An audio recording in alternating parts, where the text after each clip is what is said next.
A guest this week is Keith Cameron. Keith is the author of Mudhoney, The Sound and the Fury from Seattle, which was acclaimed by the late Mark Lanigan as the definitive book on 90s Seattle music. Keith has also worked for three of the most successful and influential British music publications.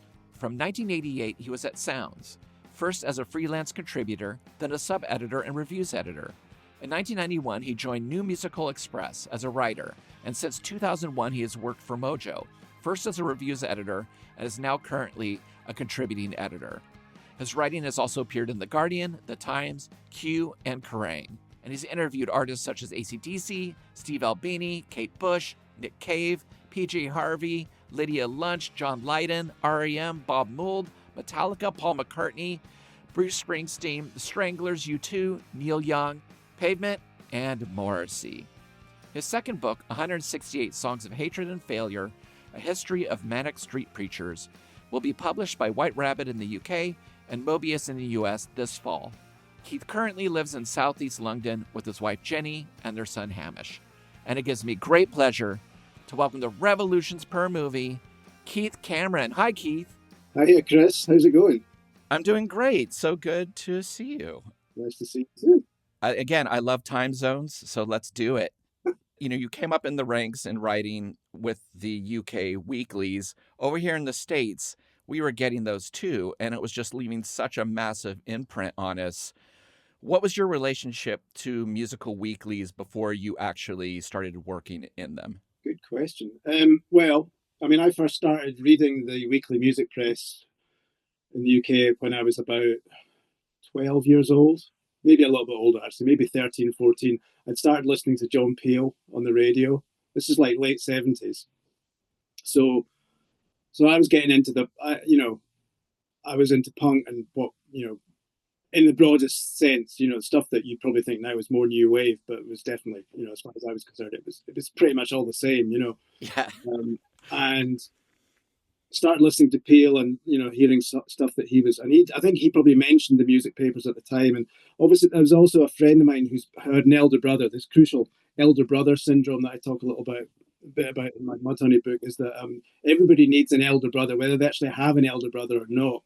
And I didn't have an elder brother, but I had a surrogate elder brother who was this guy, Ian Jackson, give him due credit. His brother Stuart was the same age as me.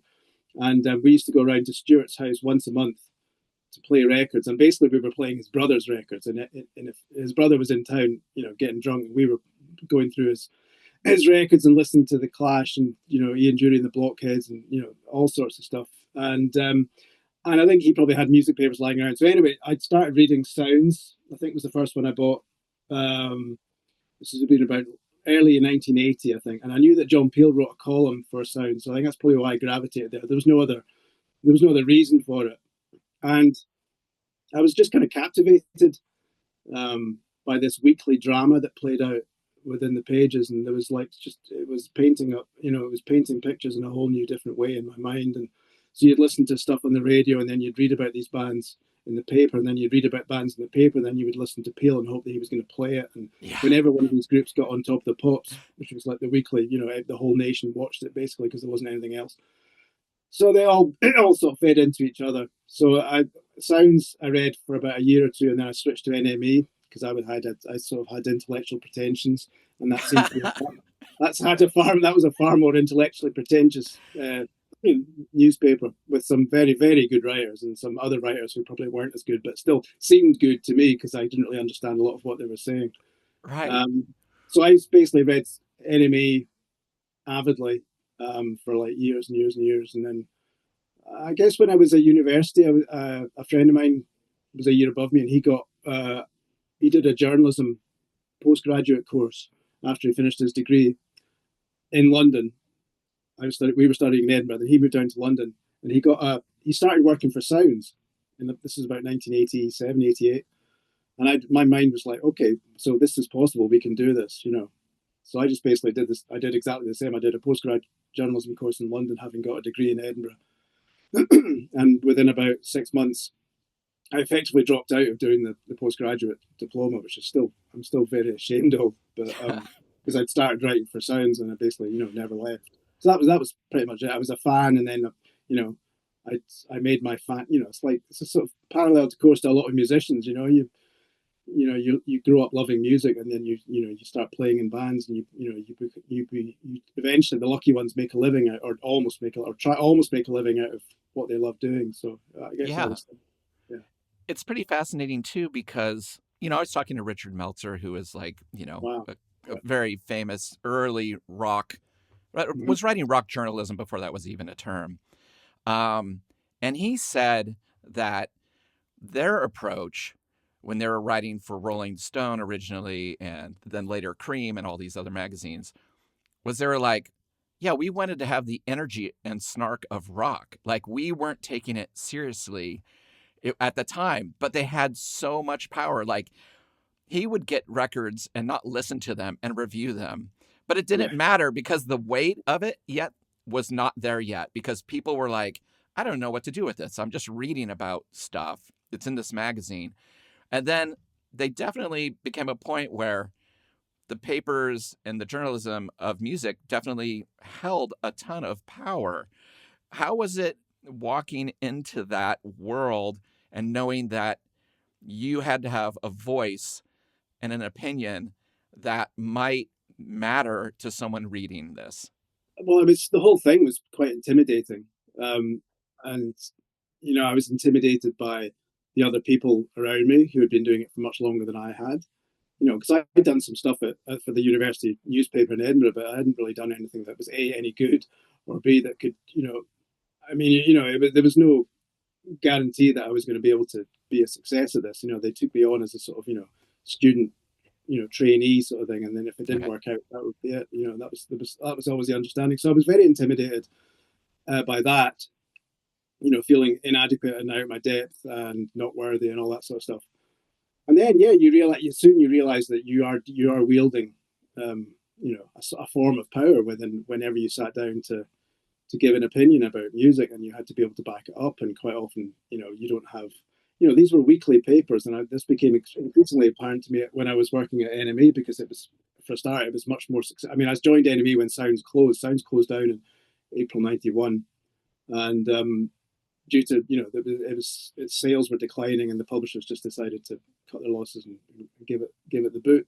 So I started writing at NME then, and NME's circulation at that time was about 4 times what Sounds had been. Okay. And then NME had a kind of boom period in the mid '90s on the back of the whole Britpop thing. And so at that point, you were aware of that you could, wouldn't say you could make or break careers, because I definitely gave bands bad reviews, and their careers didn't suffer whatsoever. Right. I'm the person that famously called Radiohead a pitiful lily-livered excuse for a rock band in a live review, and it didn't seem to do them any harm. So I mean, I wouldn't overstate this notion that we held. We could make them or break them, but there was a certain, you could set the agenda for sure, and that was very much apparent. And who, which band got on the cover every week. That was a decision that certainly wasn't a decision that I was making, but at certain points, maybe eventually I was kind of influencing it. I remember when I first joined the NME, and the editor of the NME then was a guy called Danny Kelly, who's a lovely fella.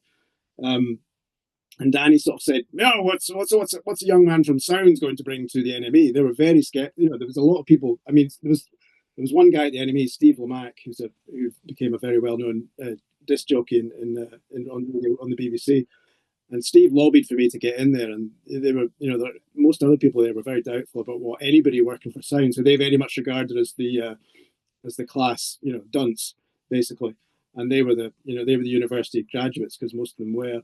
And they thought, well, you're not going to be able to do anything here. You can't bring anything to this paper. And I sort of basically said, I realized I was being put on the spot, and I had to sort of justify why Steve had lobbied for me. So this is like spring '91. You can probably work out what records came out later that year. So I said, well, there's maybe a couple of things that you haven't really been covering that heavily that we were onto. It sounds a bit quicker. And he went, oh, really? What about they? And I said, well, there's a band called Nirvana, and there's a band called Teenage Fan Club, because they were like my two sort of, hobby horses at that time. And I said, I think by the end of this year, you might have to put at least one of those bands, maybe consider putting them on the cover. And he says, oh, well, we'll see about that. We'll see about that. by the end of the year, both those things had happened, so. It's such a weird time. I mean, I want to talk to you. Your book kind of opens at a really pivotal moment for the band Mudhoney coming over to the UK and just having a sort of an explosion. And let's start at the end of the story, because in the book you say, a colleague in the Sounds office asked me the following Monday, "How was the Mudhoney and Soundgarden gig?" "Oh, amazing," I replied. "Mudhoney caused a riot, a friendly riot." So walking into that show at the School of Oriental African Studies on May 12th, 1989, were you prepared for what you were going to see? I certainly wasn't prepared for a riot, friendly or otherwise. I mean, I was excited for sure, because, you know, these were two bands that I'd been kind of whipped up in the sort of whirl of excitement that I'd been building since the previous year, really. Right. I mean, again, John Peel. I mean, I was going out more, listening to his show less, but I would try and, you know, record shows that I couldn't hear, and I would try and catch up. And I've been hearing him playing Soundgarden, Mudhoney. He played the whole, he played the SubPop box set. You know, he was right behind all that.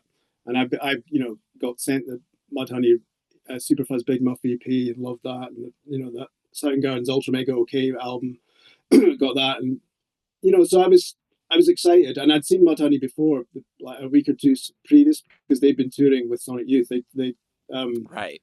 worked at Sonic Youth for a couple of shows, and then did a couple of their own, and then came back to do this School of Oriental and African Studies show with Soundgarden. It was the one and only, as Mark from Mudhoney would go on to point out, it was the one point in history when Mudhoney could conceivably have had Soundgarden open for them, because Yes. at that very moment, Mudhoney really were they seemed like the hottest thing in town. And they, Touch Me I'm Sick had been on the indie charts. Superfuzz Big Muff had been on the indie charts for a long time, and so yeah, we were definitely excited. And there was something about that evening. There was definitely, you walked in and there was hormones in the air, and there was beer flying, and there was a sense that something could happen. And Soundgarden played, and they were like really great. I remember there was people going pretty crazy for them, and the whole place was the place was packed, and that was the thing. It was really packed. I remember that now. I was just thinking, why is there so many people here? This is like outrageous. And then Mudhoney came on, and it was the stage. I don't know if I'm going into too much detail here, but the stage was artificially extended. I think they'd built barriers at the front. There was something kind of shonky about the stage, because it was maybe these were bands that were they're bigger than they were used to having at that point in that venue. I don't know, because it was just in a university kind of refectory or something. It wasn't a normal rock gig, and yeah, there was a lot of people pressing at the front, and of course Mudhoney come on, the place goes mad. They haven't even hit a note yet, and before they even do hit a note, Mark Arm just invites everybody up onto the stage. Yes. And not expecting anybody to do anything of the sort, but of course people take him at his word. That's how primed this audience was. It was like, whatever this band came on stage and did, they could have just hit a bar chord and gone off, and the place would have gone mad. But he sort of basically said, right, I'd like to invite everybody onto the stage. And of course people started piling on, and this artificial stage that they built collapsed. So and people just kept coming and coming and coming, and eventually order was restored, and I ended up being recruited as a kind of an ad hoc bouncer by Mudhoney's publicist, because otherwise the gig they were going to the police showed up. I mean, somebody called the cops. Yeah, it's amazing. I mean, they talk about it a bit in the film that we're talking about, I'm Now, the Story of Mudhoney, which came out around the same time as your book. Was that weird to have like a documentary all of a sudden be like, oh shit, I have a book coming out and there's this film as well? Was that kind of a weird? It was. I mean, to me it seemed. I mean, yeah, it made me think, well, I should have got this book out a bit sooner. But also it was fine. I got a small advance for the book, so I was able to go to. I went to Seattle to interview the band. Right. They wanted to do it, there, and it coincided with the premiere of the of the film in Seattle and stuff. So it was quite nice, and I think it made, it felt like stuff was happening, and so Yeah. there's a film, and there's going to be a book, and Yeah, it was directed by Adam Peace and Ryan Short, who also did the Tad, Busted Circuits and Ringing Ears documentary that I actually kind of like a little more than the Mudhoney one. That's great. That's a really great. I think so too. It's the Mudhoney one is their story is so interesting, and in a book like yours, you can take the time with it. Where a film that's 100 minutes, they really are trying to tell everything in a short period of time, and it's harder to do. But at the same time, you got to be thankful that there's anything that is documenting this band, because it's so funny for me being in Portland. I saw Mudhoney's second show opening for White Zombie at Satyricon. The single wasn't out yet, but when they dropped to their knees collectively and bent backwards on it was like I had not seen footage of the MC5 yet. I'd not seen anything that they were, liberally stealing from and making their own. And it just blew our minds because I had seen Green River and I did not have that reaction. I was like, this is kind of funny. There's no one here. But it's hard to just, I guess what I'm trying to say is they felt so local. Green River, Mudhoney, Tad, Catbutt, Nirvana. There was nowhere to go with it. It was like, oh, Seattle band's coming down to Portland. Because, very few bands came to Portland at that point. And so it was just, I just remember being so excited when like that first single came out and how great it was. And then just feeling like this energy was happening even before Nevermind. There was just this excitement of a scene from the Northwest. It was just unheard of. Yeah, absolutely. And the locality of it you mentioned must have been really exciting. And because I mean the one thing that, because by the time I met these people and started interviewing them and stuff, I kind of assumed that I was later in 1989 I got flown over to New York to interview Mudhoney there and in Washington DC, and I just kind of assumed that they must be kind of used to all this, and of course it rapidly became apparent to me that they were not at all. I mean, this was like I was like, well, you've been touring in Europe and stuff, and they were like going, well, yeah, but we toured in Europe before we even played beyond the Pacific Northwest, and I was saying, that's nuts, and they were going, yep. yeah, and so much of that was the brilliance and also the haphazardness of SubPop. Yeah, the beautiful chaos of that of what was going on there, And also, I forget how young everyone was, and Jonathan and Bruce from SubPop acting like moguls, spending money they didn't have, making mistakes, but also just the brilliance to go in and be like at some sort of record convention. It was an NME they were at in New York. They were at New Music Seminar in New York, yes. And basically they don't have anything to show except some photos on some like easels and some shirts. Green River t-shirt. There's some t-shirts for a band that no longer exists. And they said people were so excited about what they were doing, even though they didn't know what they were doing, because there was just an energy off it. And then that gets Mudhoney to Europe for the first time before anything. Yeah. And they're just like, why are we here? And I feel like one of the great things in your book and in the movie is that Mark Arm, he basically says, anytime you're playing music for the crowd instead of yourself, you're fucked. And that's what I love about Mudhoney to this day. Like, they just do what they want, and the world moves around them. Yeah, I mean, if they'd gone against that dictum, I mean, I've no doubt that they would have crashed and burned way back in the 90s when a lot of other bands crashed and burned from that scene in the 90s. I don't think Mudhoney would have, I don't think they would have survived and prospered, and lived as long as they have, had they decided to chase, whatever the market was demanding and stuff, and there was obviously moments during that journey, especially in the 90s, when the market tried to push them in different directions, but ultimately, it didn't quite work. And the band, they could have given up when obviously when Matt Lukin left, especially, and they didn't even do that. They didn't do anything. They didn't go through the whole rigmarole of saying, okay, we're breaking up. They just says, oh well, we'll just sit around and we'll see what eventuates. We'll see what happens, and And then Wayne Kramer came along and said, I'm doing this record. Would you want to, do you want to do something for it? And they were like, okay, Wayne Kramer's asking us to do something. Maybe would you like to play on it as well, Wayne? And it's like, yeah, okay, because we don't have a bass player. So funny things happen. But yeah, if they played the game, if they'd done what people were telling them to do at various points, then it could have all gone horribly wrong. Well, and also they just had such a distinctive sound. Yeah. Sweet Young Thing Ain't Sweet No More. Just the sound of it, just, and in the film they talk about it, and in your book about how easy it was to just, like, these pedals were basically worthless that they were embracing. And I have one here. It's true. This big muff says $5. It was in a box at a guitar store. I also got a Bassballs, which was an Electro-Harmonix pedal, because it looked cool. It had one thing to push and some big knobs, and everyone was going digital.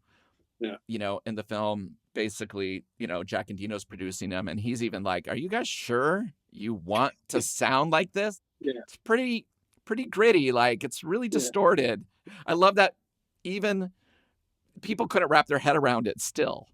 Yeah. So funny. Yeah. And Jack, and Jack, of course, who became synonymous with those sounds very quickly. But even then, even at that point, he nearly sabotaged his entire career.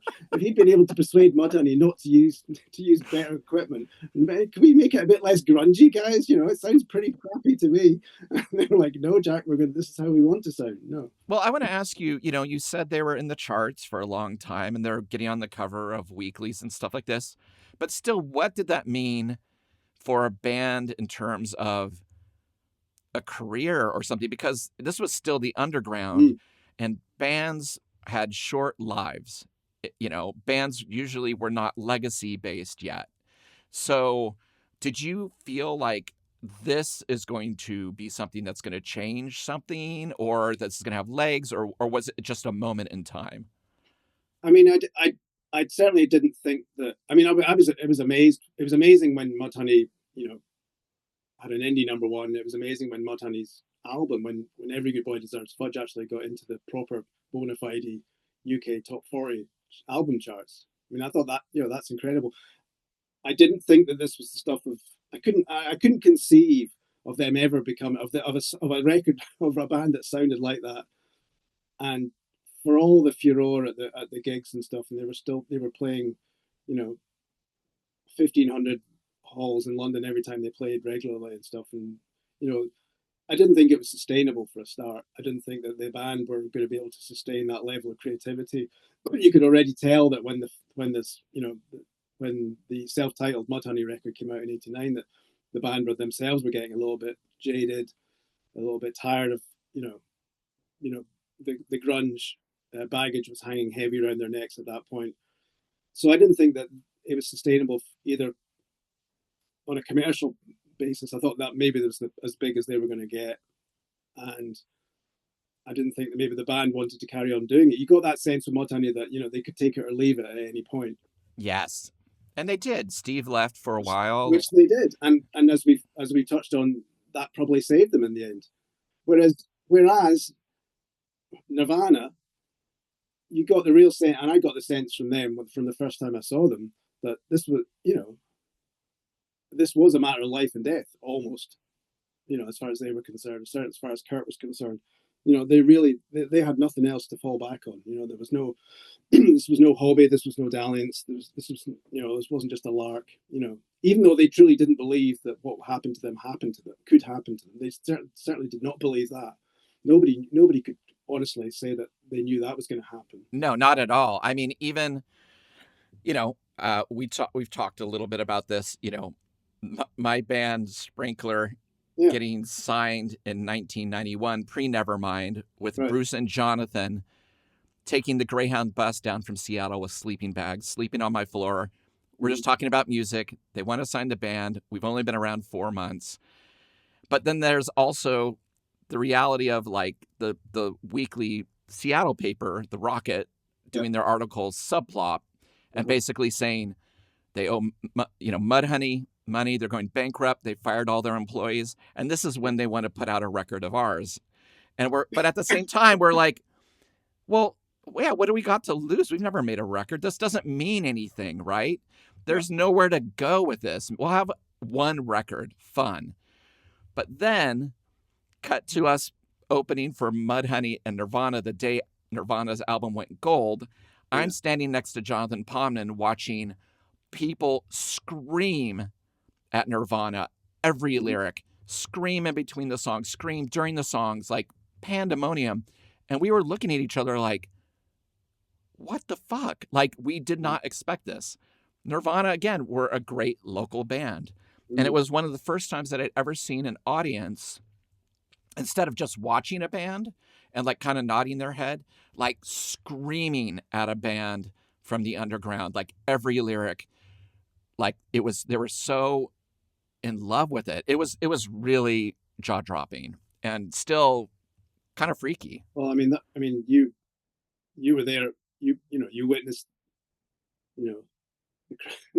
it's critical meltdown moment. Really, I mean, that was the day that their record went gold. That was when the penny dropped for a lot of people. I mean, obviously, yes, absolutely. Talking to the Mudhoney guys, that was when they realized that nothing was ever going to be the same. It was like, this doesn't happen. No, and so the next time I see Bruce and Jonathan, they're in a penthouse, and like you can see the city, and they're, drinking champagne, and they're telling me to think about cutting my hair because long hair's out, and let's see your set list. It was like amazing. Like I was like, money changed them. And we couldn't make it. There was a lot of bands, as you know, on SubPop at the time that were like, Six Finger Satellite, Eric's Trip. We were one of those bands, but once they had some success, it was really fascinating to just see how lucky they were that they were able to, because up to this point, Mudhoney saved the label. Yes. They did. Every Good Boy saved the label. I like that the relationship fractured, but again, it's they heal. You know what I mean? And now they're SubPops. They're just the legacy band. Yeah, I mean, SubPop went.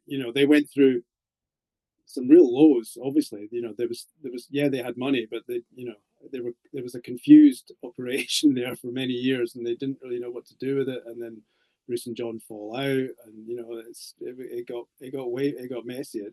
It's inspiring to see how together they all became again eventually, through the good efforts of various people, and again, good luck as well. But it was an amazing story, and anyone who got to be around there to witness it, I think will always have a few tales to tell about that. Yeah, I did like in the film, they're really, the band is very honest about post Nevermind, them deciding, well, why shouldn't we try? You know what I mean? Yeah. Like, we're good enough. And Caroline Records, them being really upfront about like, they wanted us to polish it. Yeah. They're like, you need to be on tour this much. This is what the Smashing Pumpkins did. This is why they're successful. We can build you from the ground up. And they're, as a band, still freaked out about what happened to like Husker Du and the Replacements, and the notion of selling out. That was such a big deal. Was that a deal in the UK like it was in the US? I mean, not to the same degree. I mean, there was definitely, I remember when the Smiths signed to EMI and then of course broke up before they even made a record for them. I mean, there was a big sort of intake of breath at that point, because that was a thing. But there was bands in the UK who were able to. I mean, I think it seemed a lot more accessible. The charts in the UK seemed more accessible to quote unquote indie bands, or bands that were a little off kilter and stuff. You could kind of infiltrate the mainstream in a credible way at that point, and kind of emerge with your integrity intact. It didn't seem to be that way in the US. Just because of the size of the market there, the size of the country. I mean, just the regional scenes were important, and to impact on a major level in the States, you probably had to be on a major label, and then that's just when things get a bit crazy. And and the precedence of Husker Du and the Replacements, I think definitely with the Mudhoney guys, definitely, I know that they've sort of recoiled when you would mention those two groups and stuff, you know, and they would sort of say, but they just blew it all. They signed to a major, and look what happened to them and stuff. You know, it's like, well, Yeah. they probably would have broken up anyway. You know, I'm pretty sure Who's Could Do would have. And it's interesting when Mudhoney did eventually sign to a major label, their rationale was, and a very good one too, was that, well, you know, indie labels are just as, you know, malfeasant or Totally. corrupt. Absolutely. You know, I mean, SST, please. You know, I know. It's so true. Well, the model's the same. Yeah. Amazing. Yeah.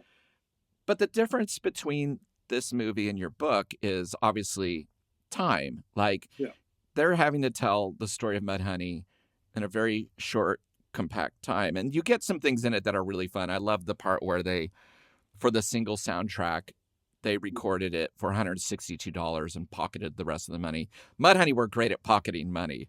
You know, they were so smart to be like, it costs what's our budget? Okay, how much does it make us? We'll record this for $20,000 and keep the rest and buy some houses and invest. Cool. Such a killer move. They were more punk when they were on a major label than when they were on an indie label. You know? Yeah, and I still think that I think Mark Arm is a brilliant punk lyricist. To this day, he's so direct in a way. I love that album, Digital Garbage. It's like one of their new ones. I think it's a fantastic record. There's this song Prosperity Gospel. Yeah. And this is like from 2018. He's like, fuck the planet, screw your children, get rich, you win, build a prison. Pack them in, get rich, you win. Mortgage crisis, steal people's homes, get rich, you win. Price codes medicine, let it be death, get rich, you win. Manufacture weapons, let it mean more death, get rich, you win. Prosperity Gospel, there's a loophole in God's post. They've got a giant needle. If you can pay the price, they'll let you ride a camel through the eye. Prosperity Gospel, get rich, you win, fuck off. Yeah, I mean, it's like the Dead Kennedys for, you know, the 21st century, isn't it? You know, absolutely. And I feel like he doesn't get enough credit for, you know, people talk about like, you know, Jeffrey Lee Pierce or Iggy Pop or whoever, but I feel like Mark Arm is definitely in the conversation in terms of like always going to the well with this incredible sense of anger and drama and storytelling. I just feel like that is still untapped in terms of appreciation for his body of work. Exactly. And I think maybe one of the reasons that, you know, I mean, obviously it's one of the reasons I wrote the book is because I felt the band were underappreciated. And, but they're underappreciated partly because they didn't decide, again, if they decided to play the game a bit more and you know, and trumpeted their own virtues a bit louder, then as opposed to basically, you know, kind of self-deprecating themselves at every opportunity, you know, that would have that you know, things could have turned out differently. But I don't think they would have wanted things any other way. You know, they're as the reason they're still playing now. You know, the reason they went to South America recently, you know, to huge acclaim, and they were over in the UK last autumn, and you know, I got my 18-year-old son got to meet them, which he was thrilled about, and you know, those things wouldn't be happening if Mudhoney had done things any differently. And I don't think they could be any happier than they are. So had you been to Seattle before you started writing the book? Yeah, I've been. First time I came to Seattle was 1990. Let me see if I got that right. Yeah, 1990. So I came out to do a Nirvana piece around the time. Oh, it was an interesting time to do a Nirvana piece in Seattle. It was when it was the one Nirvana show that Dan Peters from Mudhoney played drums for them. Oh, you saw that? At the Motorsports Garage. Wow. Did you know that he was going to be replaced? I did not know. After the show? I did. By Dave Grohl?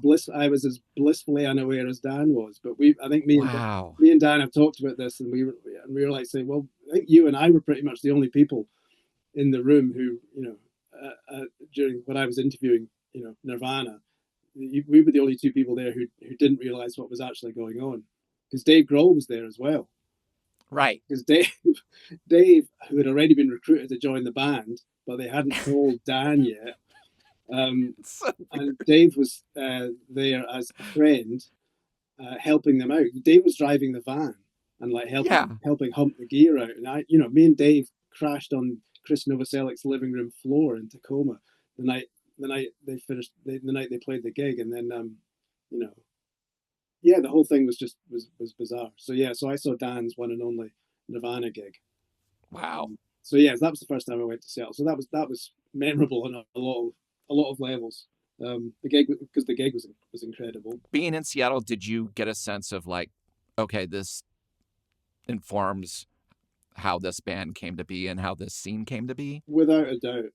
Yeah, without a doubt. Because I mean, and I went back there a couple of months later just for like, I had some, money to give myself a small holiday. So, as obsessed and besotted as I was with Seattle and its music, I decided just to go there for like, a few days when I wasn't actually working, so I could stick around a bit longer. And, so this was in November. So yeah, it was a very Seattle time to be in Seattle. It was kind of dark and wet. And, people just didn't, they seemed to sort of crawl out in the evening and go to the bars and around Capitol Hill and just, drink beer and talk about music and listen to music. And, I saw a couple of shows. And you could definitely, it reminded me a lot of where I grew up, which was the northwest of Scotland in the Highlands, albeit, the Pacific Northwest is like a supersized version of that. We didn't have any cities there that was as big as Seattle. But, the weather is very similar. The countryside, albeit on a micro scale, is it looks the same. And the kind of the attitudes of the people are kind of fatalistic in a way. And, they're everyone where I grew up was really down on anybody who had any ambition.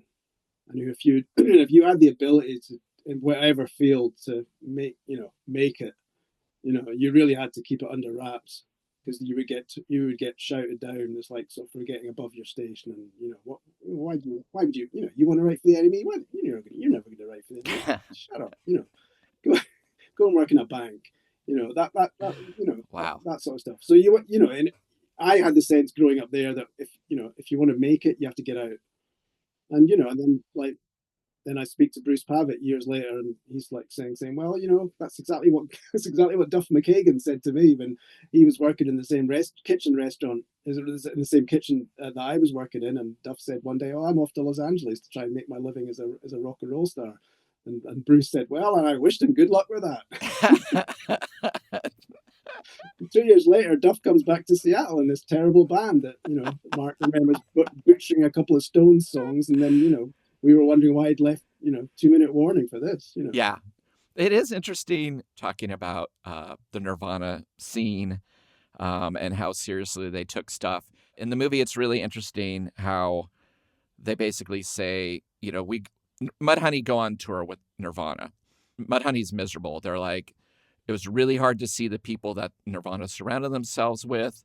Everyone was really unfriendly. It was just, they were just taking and taking and taking from Nirvana. Mm-hmm. Then they were dreading, like a month later, to go out with Pearl Jam, because they're like, oh my God, imagine how horrible this is going to be. And they said it was incredible. They're like, they did it right. And, Mark and Steve, reuniting with their old Green River band members. Yeah. But they were like, yeah, they figured out. They had really good people. They picked who they wanted to be around them. Mm-hmm. And I just thought that was fascinating because, yeah, on paper, you're like, well, yeah, Nirvana is going to be the cool, fun tour. Pearl Jam's going to be insufferable. Exactly. No, this, if I have a favorite bit of the book, that's definitely up there, because, and it was great to write this aspect of the book because, I found out so much that, I'd only barely realized at the time, for that very same reason that Mudhoney were dreading, the Pearl Jam tour, and because there had been this almost sort of awkward estrangement between them and their former Green River, bandmates, Jeff and Stone, and obviously, Pearl Jam's rise was, it seemed as as completely as meteoric, and yet somehow, because they were on a major label and because they'd been on a major label from the outset, and they'd never, when Green River broke up, they'd never made any bones about the fact that they wanted to make it as as a pro rock band, and the Mudhoney guys kind of disdained that whole sort of attitude, if not disdaining Jeff and Stone themselves. But so yeah, you could sense that, you know, they would be thinking this is going to be horrible. And of course, and this was made clear to me when I interviewed Jeff Ament for the book. He sort of said the reason that we did it the way that we did it in Pearl Jam is because we looked at Mudhoney and we thought, you know, that's how to do it, you know. Yeah. Because they'd had such a miserable experience in Mother Love Bone, you know, after after Green River broke up, and they were just basically they fell for every, you know, shitty move in the major label playbook, and they were like, you know, they signed bad contracts, they spent so much money doing demos that never came out, and, you know, all the cliches. So this basically said, when we if we're going to start this other band, we're going to make sure we do it properly. And it was like, you know, what was one of the things they said to each other? It says, well, let's be more like Mudhoney. Yeah, and look at Mudhoney. They get Bob Whitaker to be their manager, who is like a total maniac, like just like them. Doesn't really, you know, he's like, yeah, he's not really good at it, but he fought for us and he was on the right side of things. But yeah, like the funny thing in the film is like it is very, this is not a cinematic film. It's like a lot of handheld, you know, homemade footage, some live footage, and some talking heads. So this is not like a, like, you know, animated, sequenced, you know, emotional, sweeping film. Sense, no. And Bob fits right into that, you know, when they talk to him. One of the stars. He's a total star. Yeah. What was your time with Bob like? Oh, exactly as you see him in the... I mean, that, you know, Bob in the film, and they've got all this amazing camcorder footage. Yes. Which is, and thank God they do, because it's wonderful stuff. And it was this time when, you know, camcorders, I think they were affordable for people who really wanted to have one, and bands. Yeah, you filmed everything. You saw people in bands with them all the time. They were the only people I knew who had a camcorder were people who were in bands, and they would film each other on tour all the time. That's why we have all these documentaries now. And at the time, you just like, what's the wrong? Who's ever going to want to watch this? Totally. And like 20 years later, it's like, thank God you were filming it all, because this is wonderful. This is gold. But yeah, Bob, like, you know, I remember the time when Mudhoney were headlining at the UK version of Lamefest, which was about 6 months after the Seattle one, and Mudhoney were the headline band, Nirvana were the opening band, and Tad were the middle band. And, you know, I remember, you know, Bob basically dragging me, you know, onto the stage and then just pushing me off it. This is during Mudhoney's set. You know, he's the manager. He's meant to be looking out for, you know, things going wrong. He's actually making things go wrong, you know. And I'm sure he didn't have a ginger touch, just like, oh, come this way. I'm sure he pulled you, dragged you. No, there was no arguments about it. This was exactly. So he pushed me off the stage, and then he jumped in after me. And this is when Mudhoney are playing. Yeah, then they're like, okay, you're wasted enough. Go settle now. You know. Right, yeah, go and get the money. Yeah. The one thing I appreciate about your book is that you obviously have a rapport with them. In the film, you get a sense of who these people are, and Mark talks about his addiction problems and, you know, being a cliche, and Steve talks about, you know, being disenchanted with music and coming back. But I really appreciate in your book that you just had the time to be with them, and they're so different. You know, Dan's childhood, which is really intense and upsetting, that you wouldn't ever know from, you know, he's just the funniest, sweetest guy who went through a lot at a really young age to survive, basically. Yeah. Cool. That's the kind of thing they kind of can't do in this movie. And I appreciate that, you know, it seems like when you talk to them, they just really were really open and not really worried about the warts of the story. I mean, thank you. I mean, that's an aspect of the book that hadn't actually occurred to me, you know, until you said it just now. But I mean, yeah, they were very honest, and I think there could be a number of reasons for that. Maybe they just decided that the time was right for them to sort of, you know, to be honest. And, you know, we'd known each other a long time. we hadn't. There was years when we didn't really, have any communication, or that I didn't see them. I mean, I saw them most times they played in London ever, throughout. But because when we first met back in '89, and we obviously, got on then, and it was good that I think one of the main reasons that the book had that element in it was because I took the time and effort to go and talk to them in Seattle. I thought that was really important because I knew how important that area was to their sound and to them as people. So I felt that I needed to, for the interviews for this book, or not all of them, because I did loads of follow-up stuff on, like we're talking now, but I did want to, especially I wanted to get them to drive me around to each of the places where, as best we could, as to where they grew up. I mean, I sort of said that to them in advance, and they sort of said, "Yeah, we're totally up for that." So basically, yeah, I sat with Mark, and he drove me to his, his lovely suburban, his dystopian suburban upbringing, and Steve took me to Mercer Island, and Matt Lukin, I met him in his favorite pub, and Dan, but yeah, I mean, Dan was the real revelation. All the stuff that he was coming out with about his upbringing was just like sort of gobsmacking, and I'd no inkling as to any of this at all. And that was the only things. There was one or two things that that Dan asked me, that he talked to me about, and then subsequently, contacted me and said, "Can you maybe leave that little detail out because it's just too much?" So there was stuff that I couldn't even put in. So it's pretty, but it is grim, and that he came through all that and is one of the most loveliest, most stand-up guys Absolutely. I've ever met. He's a great dad to his kids. He's a wonderful guy. Anytime Dan shows up, you're like, oh, yes, exactly. Thank you. He's such a sweetheart. Well, yeah. Same with Steve, same with any of them. I mean, this is a band that, in the film, people are like, yeah, they like to hang out together. Like, they do the sound check, and then they go get dinner together, and then they hang out backstage, and they crack each other up. There's a genuine love there, that is, missing often in bands that have this kind of history.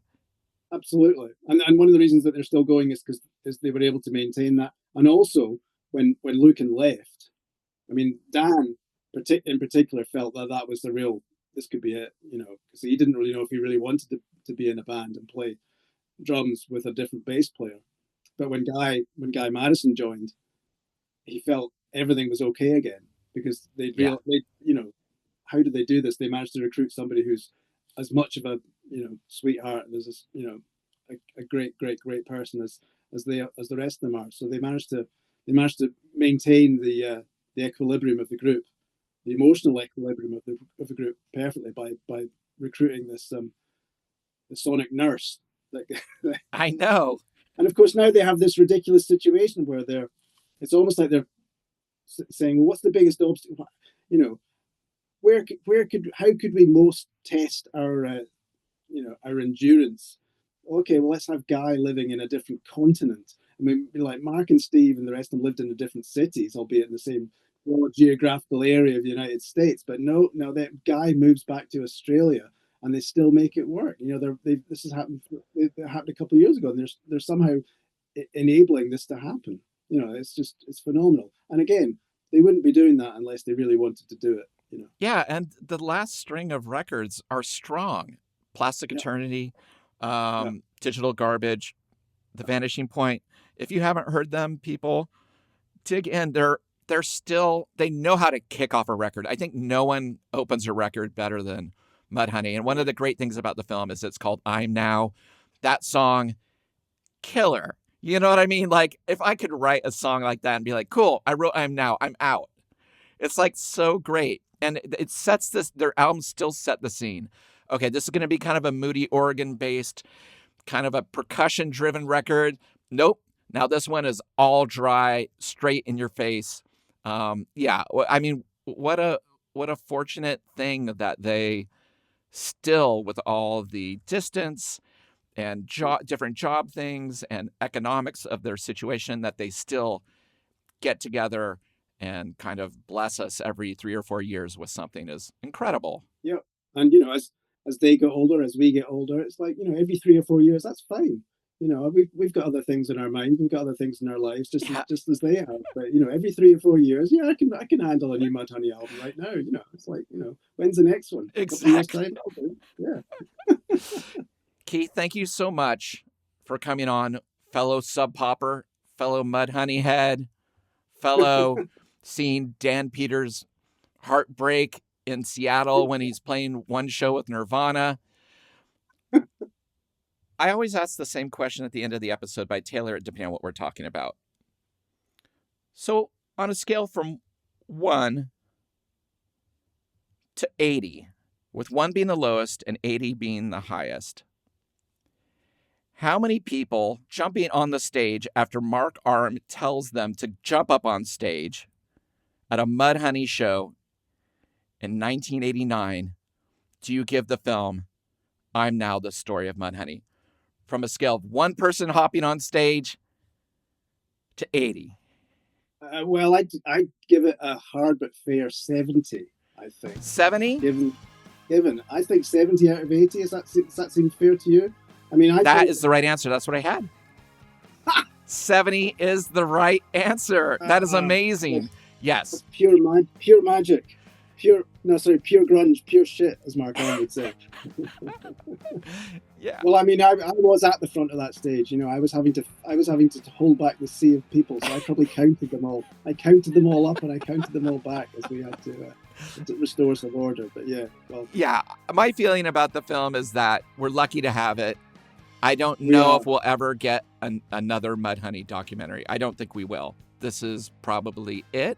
I hesitate to say no, but you never know. If we don't, then we always have this, and at least we have it preserved, and some of that amazing camcorder footage from back in the day, which really does give a sense of what it was like, And it's the old cliche. It's like if you remember it, you weren't really there, So, but at least we can remember it and look back on it fondly, Well, if they get another one, it has to be a 3-part series. There's too much. It must be.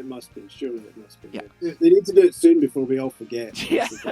I've already forgotten this.